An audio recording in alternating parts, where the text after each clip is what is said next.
ہم سب کی ایک تمنا بھی ہے نا کہ ہماری دعائیں قبول ہوں. ہم سب چاہتے ہیں کہ مستجاب الدعوات بن جائیں. ایک بار سرور کائنات صلی اللہ تعالی علیہ وسلم کی بارگاہ میں حضرت سعد بن ابی وقاص رضی اللہ تعالیٰ عنہ حاضر ہوئے اور عرض کی حضور دعا مجھے بتائیے میں مستجاب الدعوات کیسے بن سکتا ہوں. ابھی کیسا سوال ہے, آپ سب چاہتے ہیں, کون کون چاہتا ہے مستجاب الدعوات؟ مانا پتہ ہے اس کا؟ مستجاب الدعوات وہ ہوتا ہے جو دعا کرے وہ دعا قبول ہو جائے. ہم سارے ہی چاہتے ہیں. حضرت سعد بن ابی وقاص نے سوال کر لیا, کیا پیارا سوال کیا, ہمارا بھی کام آسان کر دیا. اچھا پھر نبی پاک علیہ الصلوۃ والسلام نے اس کے جواب میں کوئی لمبی لسٹ نہیں دی کہ اے سعد اتنے تلاوت, اتنے روزے, اتنے سجدے, اتنا صدقہ خیرات کرو گے پھر تمہاری دعائیں قبول ہوں گی. نہیں, ایک لائن کا جواب نبی پاک علیہ الصلوۃ والسلام نے چند لفظوں میں جواب دے دیا.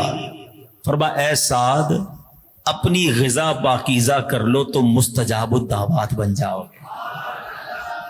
اچھا مجھے ایک بات بتائیں, اگر میں یا آپ ہم میں سے کوئی انشاءاللہ میرا رب چاہے تو ممکن ہے ہم میں سے کوئی مستجاب الدعوات بن جائے, پھر اس کی مشکل تو ختم ہو گئی نا. روزی میں برکت چاہیے وہ دعا کر لے گا, بیماری دور کرنی ہے وہ دعا کر لے گا, قرضہ اتارنے کی دعا کرنی ہے وہ دعا کر لے گا, جو اس کے پاس پرابلم ہے وہ دعا کرے گا, قبول ہو جائے گی کیونکہ مستجاب الدعوات بن گیا.